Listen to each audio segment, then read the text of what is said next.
예, 벌써 10월이 되었습니다. 이제 낮에는 아직도 조금 덥지만 또 아침 저녁으로는 또 제법 쌀쌀해진 그런 날씨, 가을이 되었습니다. 결실의 계절이죠. 뭐 벌써 단풍이 들었다는 뉴스가 막 이제 나오고 있는데, 이제 이 2021년도 벌써 이제 석 달밖에 남지 않았습니다. 이제 이쯤 되면은 이제 한 해를 마무리해야 될 그런 시기가 되었죠. 이제 이 새 한 해를 결산하고 이제 새해를 준비해야 되는 그런 시기가 되었습니다. 이쯤 이런 시기가 되면 우리는 이제 다시 한번 이 지나온 한 해를 돌이켜보게 되죠. 2021년 우리가 어떤 일이 있었고 어떻게 했고 내가 잘한 것이 무엇이고 또 내가 못한 것이 무엇인가, 그런 것들을 이제 우리가 살펴보고 또 지난 날을 되짚어보는 그런 시간들이 있게 마련인 것입니다. 여러분들은 2021년 어떠했습니까? 작년부터 올해까지 이 코로나 바이러스로 정말 우리가 유례없는 그런 이 시기를 지내고 있습니다. 여전히 뭐 코로나 바이러스는 기승을 부리지만 이제는 이제 뭐 이 코로나 바이러스도 함께 가는, 이제 뭐 감기같이 독감같이 이제는 함께 가야 되는 그런 시기가 되었다, 뭐 이런 얘기가 있습니다. 그동안 뭐 방역으로 인해서 여러 가지 뭐 이렇게 제약이 있고 여러 가지 많은 것들이 어려움이 있었지만 이제 그런 것들도 차츰 풀려가는 그런 시기가 되었다 하는 뉴스들도 보게 됩니다. 이제 우리가 새로운 또 시기를 준비해야 될 그런 상황이 되었죠. 오늘 이 여호수아 23편 말씀은 1절에 나온 것처럼 이제 여호수아가 나이가 많아 늙은 그런 시점에 이제 그도 죽을 날이 얼마 남지 않아서 이 이스라엘 민족의 지도자로서 이제는 그들에게 이 리더십을 또 다른 사람에게 물려줘야 될 그런 시기에 이제 이 이스라엘 백성들에게 마지막으로 그가 당부하는, 앞으로 이제 너희가 어떻게 해야 될 것인가, 그런 이 당부의 말을 전하고 있는 그런 이 말씀이 오늘 여호수아 23편의 말씀, 23장의 말씀인 것입니다. 이 시기는 1절에서처럼 이스라엘을 쉬게 하셨다고 합니다. 즉 이제 이 가나안 땅을 정복하는 그 정복 전쟁들, 그 땅에 있는 이 많은 족속들을 물리치는 그 일들이 이제 마무리 단계에 있어서 이제 더 이상 큰 전쟁들은 일어나지 않는, 더 이상 이 이스라엘을 대적하는 대적들이 거의 이제 다 물리쳐가는 그런 시점이 되었음을 말씀하고 있는 것입니다. 그래서 이제 여호수아도 이제 새로운 이 리더십을 또 물려주고 이제 그도 물러가야 될 때가 되어서 당부의 말씀을 전하면서 역시 그도 지나온 시절을 다시 한번 되짚어보고 돌아보는 그런 이 모습들이 있었던 것 같습니다. 이 여호수아는 성경에 많은 인물들이 있지만 그 가운데서 정말 특별한 인물이라 할 수 있을 것입니다.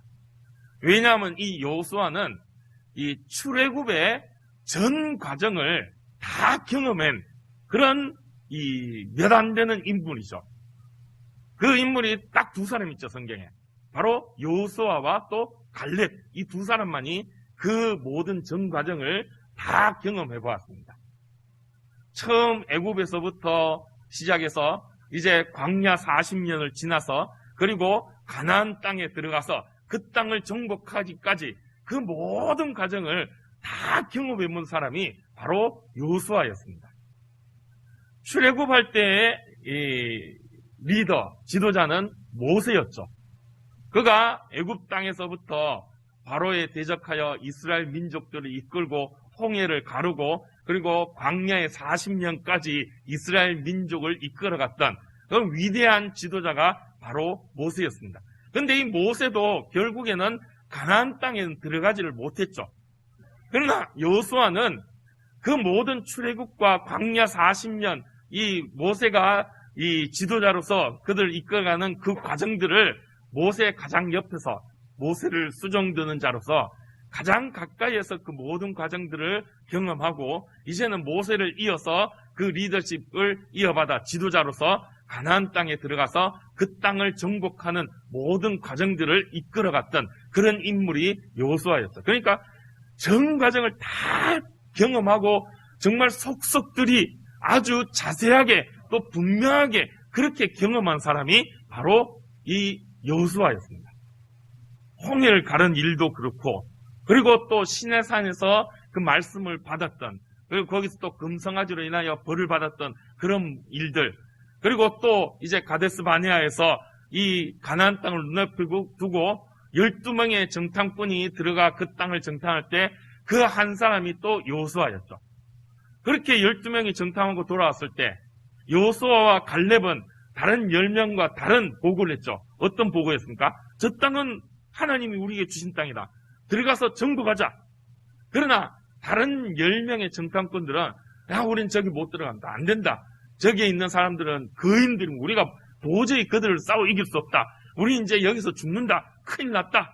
그런 불신의 보고를 하게 되고 결국 그것으로 인하여서 40년을 광야에서 지내게 되는 그 모든 과정들을 여호수아는 오롯이 또 경험했습니다.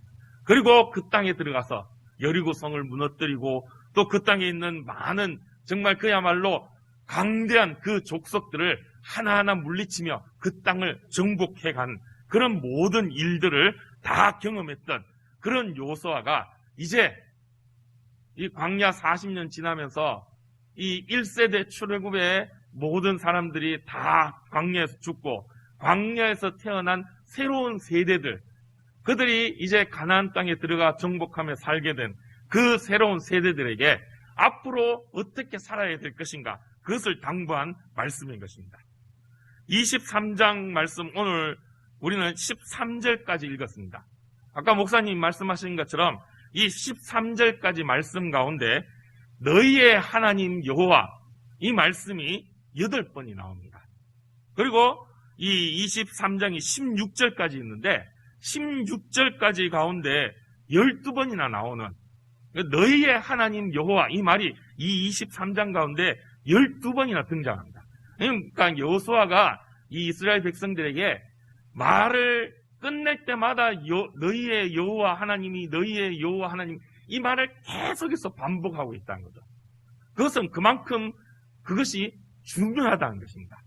그러니까 여호수아가 지금 이 이스라엘 백성들에게 마지막으로 당부하는 유언의 말씀, 그것의 핵심 주제, 정말 여호수아가 하고자 하는 말씀이 무엇이냐, 이 한마디로 지적될 수가 있다는 거죠. 바로 너희의 여호와 하나님.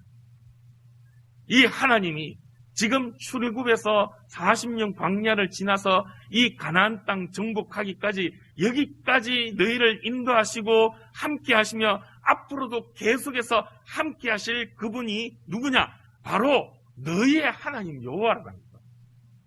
그들의 조상 아브라함의 하나님, 이삭의 하나님, 야곱의 하나님, 요셉의 하나님, 모세의 하나님, 그리고 지금 여호수아의 하나님, 그들의 하나님이 아니라 너희의 하나님 여호와이시다. 지금 너희 앞에 그 하나님이 함께 하시고 그 하나님이 너희를 인도하여 주셔서 남아있는 이 족속들도 다 물리쳐 주시고 그리고 이 땅을 정복하게 해 주실 것이다. 그런 당부의 말씀을 지금 여호수아가 하고 있는 것이죠. 우리 3절 말씀을 다시 한번 우리 같이 읽어볼까요? 너희의 하나님 여호와께서 너희를 위하여 이 모든 날에 행하신 일을 너희가 다 보았거니와 너희의 하나님 여호와는 그는 너희를 위하여 싸우신 이시니라. 아멘. 여호수아가 이제 새로운 이 이스라엘 새로운 세대들에게 바로 하나님에 대해서 말씀하실 때 너희의 여호와, 너희의 하나님 여호와는 너희를 위하여 싸우신이다 라는 것을 말씀하고 있습니다. 그 하나님이 싸워주셨다는 거예요. 누구를 위하여? 너희를 위하여. 그래서 누구를 물리쳐 주시냐? 그 땅에 있는 모든 대적들, 그 족속들, 그들을 하나님께서 다 물리쳐 주셨다는 것이죠. 하나님께서 가나안 땅을 약속해 주셨습니다. 애굽에서 종살이하고 있던, 그래서 아무 소망도 없는 그런 이스라엘 백성들에게 하나님이 가나안 땅을 약속해 주셨죠. 그 땅은 그야말로 젖과 꿀이 흐르는 땅이었습니다. 그렇지만 그 땅은 그냥 텅텅 비어있는 그런 땅이 아니었어요. 그냥 들어가서 그냥 뭐 기대 꽂고 여긴 내 땅하고 그냥 거기에 살면 되는 그런 땅이 아니었다는 거죠. 그 땅에는 이미 여러 족속들이, 그야말로 젖과 꿀이 흐르는 얼마나 비옥한 땅이고 좋은 땅입니까? 그러니까 거기에 그냥 그 땅을 놀려둘 그런 사람들이 아니죠. 거기에 이미 많은 족속들이 살고 있는데, 거기에 살고 있는 족속들이 또 그냥 뭐 변변찮은 그런 이 족속들이 아니라 정말 그 당시에 내노라는 힘세고 강한 족속들이 거기에 다 모여 있었다는 거죠. 그런데 그 땅을 하나님 주시겠다. 그런데 그걸 보니까 겁이 났다는 거죠. 아이고, 저 사람들 우리가 왜 어떻게 이길까? 우리는 지금껏 애굽에서 종살이 하면서 아무런 힘도 없고 가진 것도 없는 그런 우리들인데 어떻게 저들을 우리가 이길 수 있느냐? 그러나 하나님께서 그들을 위하여 싸워 주셨습니다. 그리고 그들을 하나님께서 다 물리쳐 주셨습니다. 그들이 직접 그것을 경험했죠. 처음 요단강을 건너 가나안 땅에 들어가자마자 하나님께서는 그걸 직접 보여주셨죠. 바로 여리고성을 무너뜨려 주셨죠. 그 여리고성이 어떤 성이었습니까? 그 당시에는 철옹성으로 절대 무너질 수 없는 이중으로 벽이 되어서 이 여리고성은 절대로 무너뜨릴 수 없다라고 하는, 불가능하다는 그 여리고성을 하나님께서는 이스라엘 백성이 손도 하나 까딱하지 않고 하나님께서 그냥 무너뜨려 주셨어요. 그리고 나서 이제 그 땅의 모든 족속들을 하나하나 물리치며 그 땅을 하나하나 정복하고 각 족속별로 자기들이 갖고자 하는 그 땅 제비 뽑아서 그 땅을 차지하게 그렇게 만들어 주셨다는 거죠. 그것을 잊지 말라고 여호수아는 말씀하고 있는 것입니다. 그러면 왜 하나님께서는 그 족속들을 물리치고 이스라엘을 그 땅에 들어가 살게 하셨을까요? 그것도 이스라엘. 그 이스라엘은 그 당시에 어떻게 보면 가장 약한 족속일 수밖에 없는 그런 형편이죠. 애굽 땅에서 종살이 하면서 그야말로 군대도 없고 가진 것도 없고 아무것도 없는 그런 이스라엘인데, 그런 약하고 약한 보잘것없는 정말 세상에서 어떻게 보면 존재감이 가장 미비한 족속인 이스라엘을 하나님께서 들어서 그 젖과 꿀이 흐르는 가나안 땅을 정복하고 그 땅에 있는 정말 거대한 그리고 강대한 그 족속들을 다 물리치고 그 땅을 차지하게 하신 그 이유가 무엇일까요? 그 이유는 그 땅의 족속들의 죄 때문입니다. 거기에 살고 있는 그 족속들, 비록 가진 것도 많고 힘도 세고 그래서 세상에 무서울 것 하나도 없는 그런 족속들일지 모르지만 그들은 하나님을 알지 못했다는 거죠. 그래서 자기들 욕심대로 자기들 하고 싶은 대로 살고, 그러다 보니 우상을 만들어 섬기고 음란하게 그렇게 하나님과 전혀 상관없이 죄 가운데 살고 있는 그 족속들, 하나님께서 그들을 그냥 그렇게 두고 보시진 않았다는 거죠. 그래서 그들을 심판하시기로 하시고, 그들을 심판하시기 위해서 하나님께서 이스라엘을 들어 쓰셨다는 것입니다. 그래서 그 이스라엘을 애굽의 종으로 아무런 힘도 없고 능력도 없고 보잘것없고 정말 존재감도 미비한 그 이스라엘을 하나님이 그 애굽에서부터 구하여 주셔서 가나안 땅까지 인도하시고 그 땅을 차지하게 만드셨다는 거예요. 출애굽의 과정도 보면 그렇습니다. 이스라엘이 있는 이 애굽이라는 나라, 애굽이 어떤 나라입니까? 그 당시에서 제일 강한 나라였습니다. 가나안 땅에 살고 있는 족속들도 강하다 했지만 그들보다 훨씬 더 강한 나라가 애굽이었어요. 그 당시 온 세상에 초강대국으로 그 누구도 범접할 수 없고 대적할 수 없는 그런 나라가 바로 애굽이었어요. 그런 애굽에 종살이하는 저 구석 비퉁이 시골에서 종살이하고 있던 노예로서 그렇게 있던 그 이스라엘이 그 애굽을 이기고 그 애굽을 나왔다는 거죠. 그 애굽을 이길 때 이스라엘이 그 애굽을 어떻게 이겼습니까? 하나님께서 그들에게 10가지 재앙을 내리셔서 바로의 완악한 마음을 녹이시고 그리고 또 그들이 그 애굽을 나왔을 때 끝끝내 바로는 이 하나님 앞에 겸손하지 못하고 끝까지 대적하여서 그 이스라엘을 쫓아갔죠. 그때 하나님께서 그 이스라엘을 홍해를 갈라 건너게 하시고 그들을 쫓던 애국 군대, 그 당시 최강의 군대, 철병거를 가지고 말을 타고 정말 강한 칼과 창과 활을 가지고 이스라엘을 쫓고 있던 그 애국 군대를 그 홍해에서 다 수장시키고 이기셨다. 세상에서 제일 강한 군대를 하나님께서 이스라엘이 손도 하나 까딱하지 안 하고 이길 수 있도록 다 물리쳐 주셨다는 거죠. 그럼 왜 하나님께서 그 애굽을 또 그렇게 물리치시게 하셨는가? 그 애굽을 왜 치셨는가? 애굽 역시 우상을 섬기며 하나님을 알지 못하고 자기들 욕심대로 죄 가운데 살았던, 어떻게 보면 그 당시에 가장 으뜸으로 죄짓고 살았던 나라가 애굽이라 할 수 있죠. 그래서 그 애굽을 심판하고 이제 또 가나안 땅에 있는 그 족속들, 죄 많은 그 족속들도 하나님께서 심판하시기 위해서, 그래서 그 하나님의 영광, 하나님의 능력, 거룩하신 하나님의 그 모습을 보이시기 위해서 어떻게 보면 세상에서 가장 약하고 보잘것없는 그 이스라엘을 들어 쓰셔서 그들을 심판하셨다는 거예요. 그래서 하나님께서 그들과 함께 하시고 그들을 앞서 모든 족속들을 싸워 물리쳐 주셨다는 것입니다. 하나님의 영광을 나타내 주시기 위해서 세상의 주인 되신 여호와 하나님이심을, 세상의 창조주이심을 하나님께서 보여주시고 증거하시기 위해서 이스라엘을 들어 쓰셨다는 거죠. 그래서 이스라엘이 그렇게 하나님에게 쓰임받은 이유는 바로 그 영광을 나타내시기 위해서, 그리고 그 하나님의 그 거룩하심을 나타내시기 위해서 하나님께서 그들을 들어 쓰시고 사용하셨다는 것입니다. 그래서 이스라엘 백성들은 바로 그 하나님의 목적, 그 이유, 그 목표를 분명히 알고 이제 하나님과 동행해야 된다는 거죠. 바로 그것을 위해서 하나님께서 이스라엘 백성들에게 율법을 주셨다고 말씀하고 있습니다. 6절 말씀을 우리 같이 한번 읽어볼까요? 그러므로 너희는 크게 힘써 모세의 율법책에 기록된 것을 다 지켜 행하라. 그것을 떠나 우로나 좌로나 치우치지 말라. 아멘. 하나님께서 모세의 율법을 주셨습니다. 그리고 그것을 힘써 지키라고 말합니다. 우로나 좌로나 치우치지 말고 오로지 그 말씀, 그 모세의 율법책을 지켜 행하고 그것만을 붙잡고 나아가라. 그렇게 여호수아가 그 백성들에게 당부하고 있는 거죠.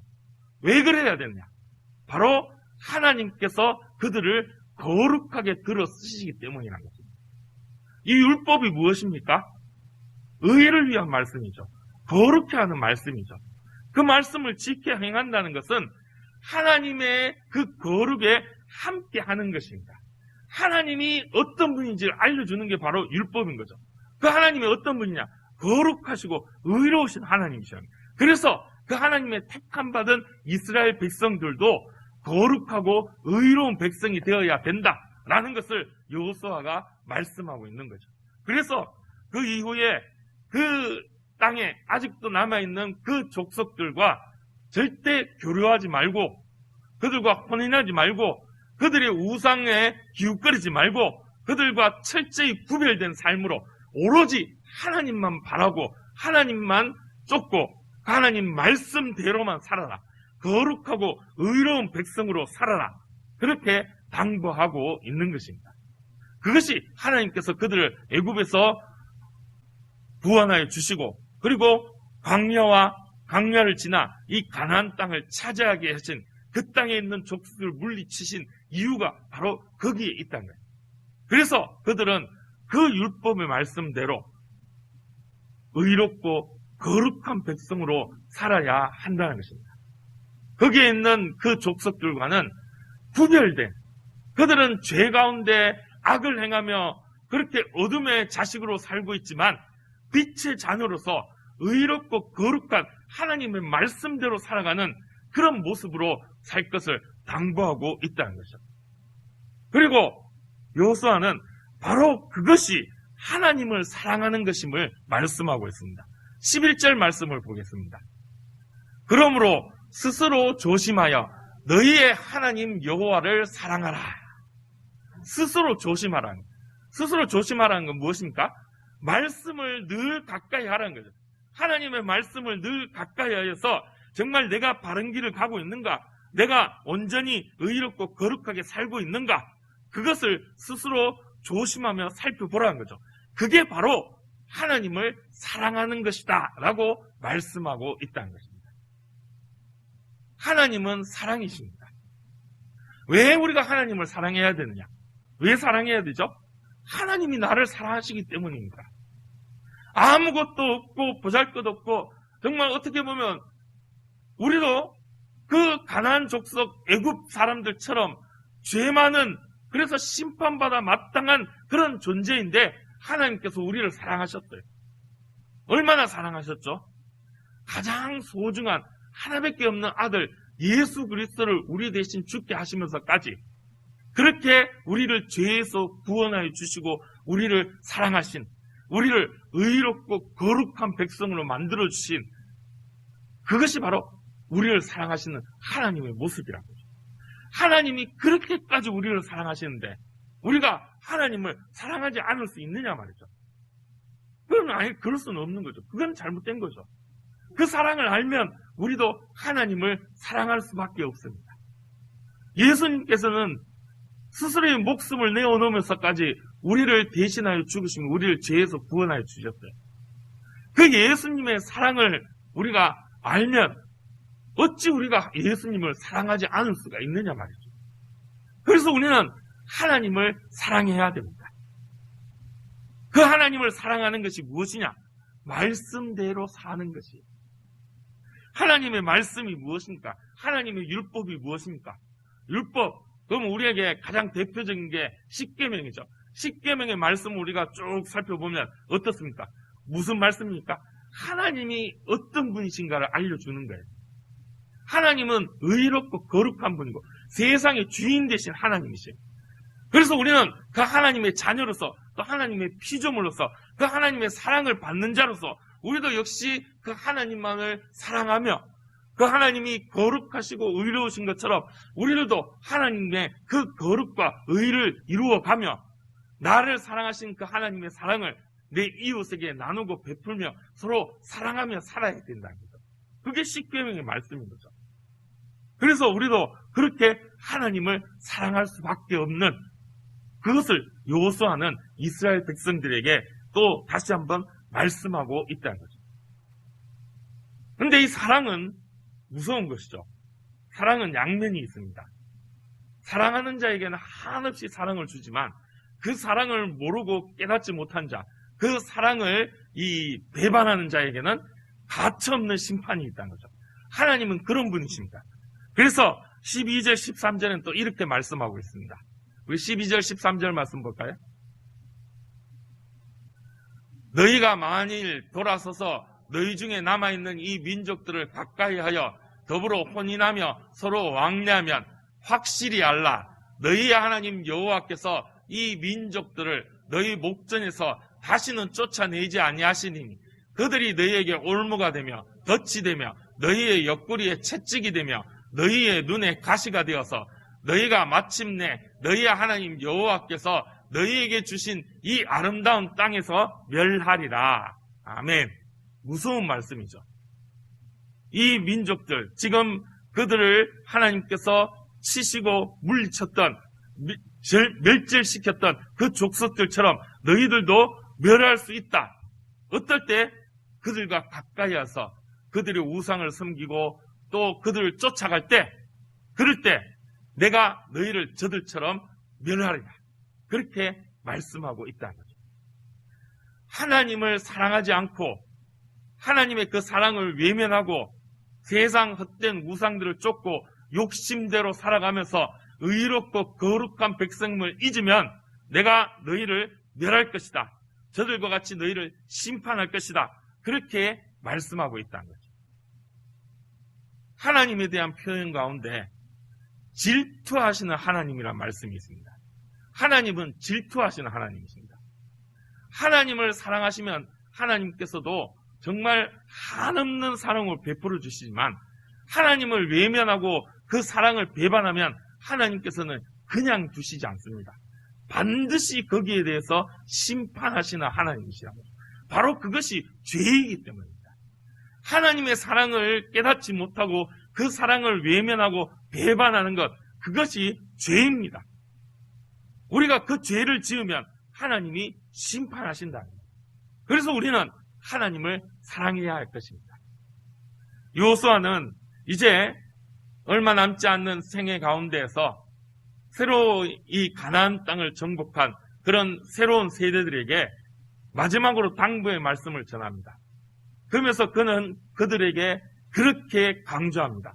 너희의 하나님 여호와께서 너희의 대적들을 물리쳐 주시고 너희를 사랑하셔서 너희를 의롭고 거룩한 백성으로 살게 하도록 하나님의 말씀 율법을 지어 지키게 하실 것이다.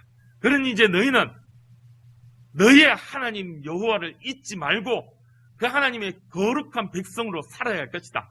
세상과 짝하지 말고 그 세상 가운데 구별되어 하나님의 의로운 백성으로 살아라. 하나님만 사랑하여라. 그렇게 당부하고 있습니다. 그 당부의 말씀이 오늘 우리에게도 적용되는 줄 믿습니다. 이스라엘의 하나님 여호와, 그분이 바로 오늘 우리의 하나님 여호와이신 줄 믿습니다. 그 하나님께서 이스라엘을 사랑하신 것처럼 오늘 우리도 사랑하시는 줄 믿습니다. 여전히 우리 눈앞에는 이스라엘과 같이 많은 대적들이 있습니다. 하나님을 알지 못하는 세상의 모습들이 있습니다. 그러나 우리가 그것을 보고 두려워하거나 겁낼 이유가 없는 것이죠. 왜? 하나님이 함께 하시기 때문이죠. 지난 주일날 목사님께서 마침 또 여호수아 1장 말씀을 하셨는데 처음 가나안 땅에 들어갈 때 그때의 말씀이죠. 정말 두렵고 떨렸습니다. 거기에 있는 적들을 어떻게 물리칠까? 두렵고 떨렸지만 그때 하나님께서 내가 너희와 함께 할 것이다 약속해 주셨는데 지금 이 23장에서 그 약속을 하나님께서 이루어 주셨죠. 그렇게 겁내고 두렵고 떨렸지만 하나님이 다 물리쳐 주셔서 그 땅을 정복하게 해 주셨죠. 그 말씀대로 행했다니. 여전히 동일한 말씀을 주시죠. 그 율법을 붙잡고 하나님의 약속을 믿고 하나님의 사랑을 잊지 말고 너희의 하나님 여호와께서 너희와 함께 하심을 그 믿음으로 승리하라고 말씀하고 있죠. 이제 2021년도 얼마 남지 않았습니다. 이 한 해를 마무리하면서 그동안 나와 함께 하신, 나를 사랑하신 나의 하나님 여호와를 잊지 마시고 그 사랑을 다시 한번 되짚어보며 그 하나님을 찬양하기를 축복합니다. 그리고 이제 남은 한 해를 잘 마무리하고 또 새해를 준비하면서 그 하나님께서 2022년도에도 역시 우리를 사랑하시고 함께 하심을 믿고 담대함으로 두려워하지 말고 그 하나님과 함께 거룩하고 의로운 백성으로 세상 가운데 소금과 빛으로 승리하시기를 축복합니다. 주의 말씀을 가까이 하면서 그 말씀만을 붙잡고 나아가 의롭고 거룩한 백성을 잊지 말고 살아계신 하나님을 증거하며 세상 모든 대적들을 물리쳐 이기고 하나님의 영광만을 나타내는 이스라엘의 그 하나님 여호와가 나의 하나님을 잊지 않고 그 믿음으로 승리하는 여러분들이 되시기를 주님의 이름으로 축복합니다. 기도하겠습니다.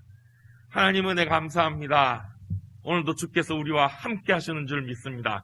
이 예배의 자리에 임재하여 주셔서 우리 가운데 힘과 능력을 주시며 믿음 더하여 주시는 줄 믿습니다. 그 믿음으로 승리하게 하여 주시옵소서. 이스라엘을 사랑하신 하나님께서 오늘 우리를 사랑하시는 줄 믿습니다. 주의 말씀으로 거룩하고 의롭게 하여 주시는 줄 믿습니다. 그 믿음 가지고 세상 바라보며 두려워 떠는 것이 아니라 담대함으로 나가 승리하고 주의 영광을 나타내게 하여 주시옵소서. 하나님의 의와 거룩을 증거하는 그런 승리의 백성들이 되게 하여 주시옵소서. 예수님의 이름으로 기도드립니다. 아멘.